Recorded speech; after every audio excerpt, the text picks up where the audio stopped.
Hello students, again welcome to our video lecture classes. Now today we are going to discuss about ultra high temperature processing. ठीक है, ultra high temperature processing जैसे कि नाम से ही समझ में आ रहा है। अल्ट्रा हाई टेम्परेचर प्रोसेसिंग मतलब जिसमें टेम्परेचर हम एक सर्टेन लिमिट जो कि 100 डिग्री सेंटीग्रेड या 120 डिग्री सेंटीग्रेड उसके भी ऊपर रखते हैं। ठीक है, तो थोड़ी सी शॉर्ट में डेफिनेशन देखते हैं। अल्ट्रा हाई टेम्परेचर मिल्क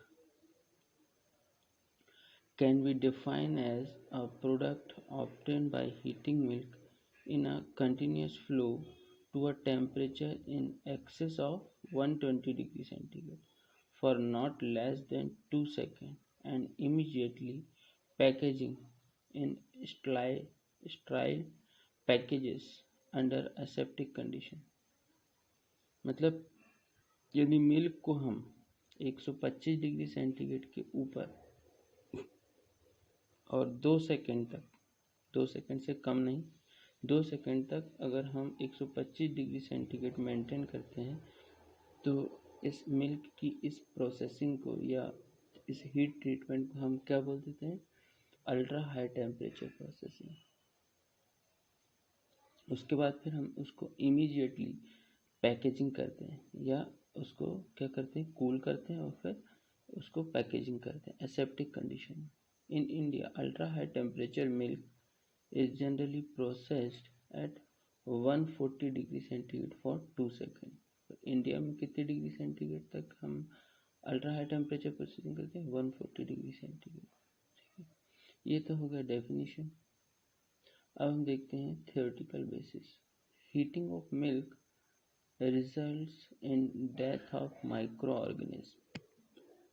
हमारा एम क्या है कि हम जो पैथोजन से है माइक्रो ऑर्गेनिज्म उसको क्या करें? हम किल कर दें, उसको इस टेम्परेचर तक मिल्क को ले जाएं ताकि वो माइक्रो ऑर्गेनिज्म जो है जिसको हम पैथोजेंस बोलते हैं, है ना, वो किल हो जाए। While some bacteria are destroyed by pasteurisation. Pasteurisation कितने डिग्री सेंटीग्रेड करते हैं? 71.5 डिग्री सेंटीग्रेड। कितने सेकंड के लिए? 15 सेकंड के लिए। सम सर्वाइव दिस थर्मल ट्रीटमेंट, और कुछ जो बैक्टीरिया हैं वो सरवाइव कर जाते हैं इस टेम्परेचर पे। Bacillus subtilis and bacillus stearothermophilus spores are very heat resistant. ठीक है, हीट रेजिस्टेंस जो ज़्यादा हीट रेजिस्टेंस बैक्टीरिया है जैसे कि बैसिलस स्टेरोथर्मोफिलस या सबटिलिस, है ना, ये क्या है? हीट रेजिस्टेंस है। हीट रेजिस्टेंट होने के कारण ये कभी कभी डेथ नहीं हो पाता, है ना। Of the two bacillus stearothermophilus spores are most heat resistant. It is therefore considered index organism for evaluating performance of ultra high temperature processing. Heating of milk at higher temperature also important. Higher thermal load result in more browning and therefore loss of flavor and quality। अच्छा, हम ज़्यादा temperature load भी नहीं दे सकते। जो भी हम जिस चीज़ की भी हम प्रोसेसिंग कर रहे हैं उस पर हम हीट लोड नहीं दे सकते, टेम्परेचर लोड सॉरी। तो टेम्परेचर लोड हम इसलिए नहीं दे सकते क्योंकि फिर उस मिल्क की जो है वो क्वालिटी में चेंज आता है, न्यूट्रिएटिव वैल्यू चेंज हो जाती है उसकी, है ना, उसका कलर चेंज होने लग जाता है, जिसको हम क्या बोल सकते हैं कि ब्राउनिंग होने लग जाती है उसमें। ठीक है, तो हम ज़्यादा टेम्परेचर इसलिए हम एक सेफ लिमिट तक लेके जाते हैं। In the temperature range of 100 to 120 degree centigrade, time required for death of almost all bacteria, Bacillus stereothermophilus spores are more. This may therefore result in more browning in the product. However, if milk is treated in ultra high temperature range between 135 to 150 degrees centigrade for only few seconds, almost all spores may get killed and browning would be minimum. अब हमको browning को minimum करना है, तो हमने ये पाया है यदि हम 135 डिग्री सेंटीग्रेड और 150 डिग्री सेंटीग्रेड के बीच में टेम्परेचर रखते हैं कुछ ही सेकंड के लिए, तो हम पाते हैं कि जो ब्राउनिंग है मिल्क में वो कम से कम होती है, और जो पैथोजेंस स्पोर्स हैं, जो माइक्रो ऑर्गेनिज्म के स्पोर्स हैं, वो ऑलमोस्ट सभी किल हो जाते हैं। तो loss of nutrient and total quality also भी मिनिमम। तो जो न्यूट्रिएंट लॉस भी क्या होता है इस टेम्परेचर रेंज में, और फ्यू सेकंड के लिए हम एक तो न्यूट्रिएंट को बरकरार रख सकते हैं और मिल्क की क्वालिटी को बरकरार रख सकते हैं। ठीक है।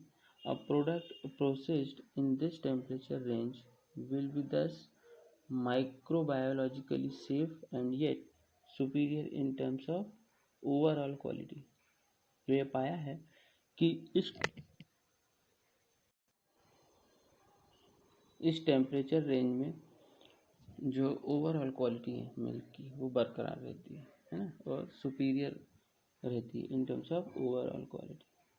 और हमें जो हमारा मेन एम है पैथोजेंस को किल करना, तो ऑलमोस्ट ऑल स्पोर्स जो होते हैं वो किल हो जाते हैं। ठीक है। तो ये बहुत इंपॉर्टेंट है। अल्ट्रा हाई टेम्परेचर प्रोसेसिंग 135 से 150 degree centigrade for few seconds के लिए। Types of sterilization plant.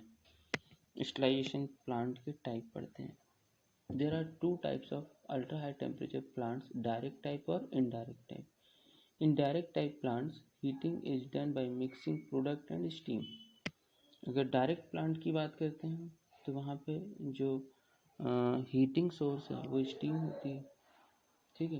Heating source steam होती है, और जो प्रोडक्ट होता है हम स्टीम के डायरेक्ट कांटेक्ट में बाय मिक्सिंग के द्वारा हीट और प्रोडक्ट स्टीम और प्रोडक्ट को हम मिक्स कर देते हैं, तो क्या होगा, प्रोडक्ट विल गेट हीट, और इसी कारण प्रोडक्ट का टेम्परेचर हम अल्ट्रा हाई टेम्परेचर तक लेके जाते हैं, जो कि रेंज 135 टू 150 डिग्री सेंटीग्रेड। ठीक है। In direct type plant product is heated by steam और hot water without the two coming in direct contact. Direct contact नहीं होता, अलग अलग ट्यूब्स में चलते हैं वो दोनों, पर हम हीट जो है उसका सोर्स क्या होता है, हमारा स्टीम होता है या हॉट वाटर होता है। Heating is direct type plant is very rapid, particularly between 80 to 140 degree centigrade, and total heat load is less। सबसे पहले तो उसको हम क्या करते हैं, प्री हीटिंग करते हैं, है ना, 80 टू 140 डिग्री सेंटीग्रेड। उसके बाद फिर हमको 135 टू 150 डिग्री सेंटीग्रेड तक मेंटेन करके रखना पड़ता है फ्यू सेकंड्स के लिए। Changes in the product quality are therefore minimum in direct plant. Rise in temperature is very gradual. Temperature को हम कैसे करते हैं, बहुत धीरे धीरे ग्रेजुअली क्या करते हैं, बढ़ाते हैं। ठीक है। ये जैसे कि आप ग्राफ देख रहे हैं, ये जो है ये डायरेक्ट दिख रहा है ब्लू कलर से, और ये indirect sterilisation, direct sterilisation and indirect sterilisation. ठीक है। डायरेक्ट टाइप प्लांट होता है और इनडायरेक्ट टाइप प्लांट होता है। तो जब हम हीट करते हैं, जैसे कि टेम्परेचर रेंज है 50, 100 और 150, देखो ये हीट कर रहे हैं धीरे धीरे धीरे धीरे, और ये है टेम्परेचर सेकंड्स में। तो 10 सेकंड में देखिए टेम्परेचर 50 के अबव है। फिर उसके बाद जैसे जैसे हम हीट करते हैं उसको, और फिर ग्राफ जो है वो कुछ ऐसे बनने लग जाता है। ठीक है। ये दिख रही रॉड टाइप का ग्राफ दिख रहा है डायरेक्ट में, और इनडायरेक्ट में देखिए आप टेम्परेचर। इनडायरेक्ट का आगे पढ़ेंगे जब बताएंगे, अभी डायरेक्ट का देखिए। अभी डायरेक्ट का हमने समझे 150 डिग्री सेंटीग्रेड पर एकदम से 150 डिग्री सेंटीग्रेड तक गया, देखो। और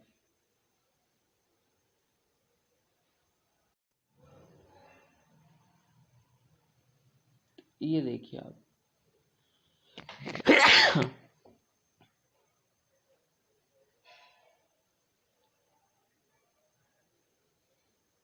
ये गया ये हाई टेम्परेचर एकदम से हमने अटेंड किया, हाई टेम्परेचर कितने सेकंड के लिए, मात्र टेम्परेचर रेंज फ्यू सेकंड्स, ये जो टेम्परेचर रेंज है फ्यू सेकंड्स का, और एकदम से हमने टेम्परेचर कितना करें हैं, अराउंड 150 डिग्री, ठीक है। तो ये हो गया direct type plant. And indirect type plant देखते हैं आगे। In indirect plant rise in temperature is very gradual. जो इनडायरेक्ट टाइप का हम अगर ट्रीटमेंट देते हैं या प्लांट है, वो देखो ग्रेजुअली इंक्रीज हो रहा है, ग्रेजुअली इंक्रीज हो रहा है, ये ग्रेजुअली इंक्रीज हो रहा है, और यहाँ एकदम से इंक्रीज हुआ था, तो ग्रेजुअली इंक्रीज हुआ। फिर हम उसको कितने सेकंड के लिए रखें, थोड़ा ज़्यादा समय तक के लिए रखते हैं, ठीक है। देखो इसके कंपेरिजन में ये बहुत कम सेकंड तक के लिए रखे थे हम, ये रेंज और ये रेंज थोड़ी ज़्यादा है। तो in indirect plant rise in temperature is very gradual, therefore heat load on the product is more, इसके कारण हीट लोड प्रोडक्ट का बढ़ जाता है। Changes in chemical quality are comparatively more in indirect type than in direct type plant. Direct heating plant क्या बोलता है, change in chemical quality are comparatively more in indirect type plant than in direct type plant। मतलब chemical changes indirect type plant में ज़्यादा आते हैं, direct type में नहीं आते। क्यों? क्योंकि टेम्परेचर हाई तो होता है, मगर सेकेंड जो टाइम पीरियड है वो ज़्यादा होता है। इसके कारण क्या होता है, जो क्वालिटी में चेंजेस आते हैं। Direct heating plant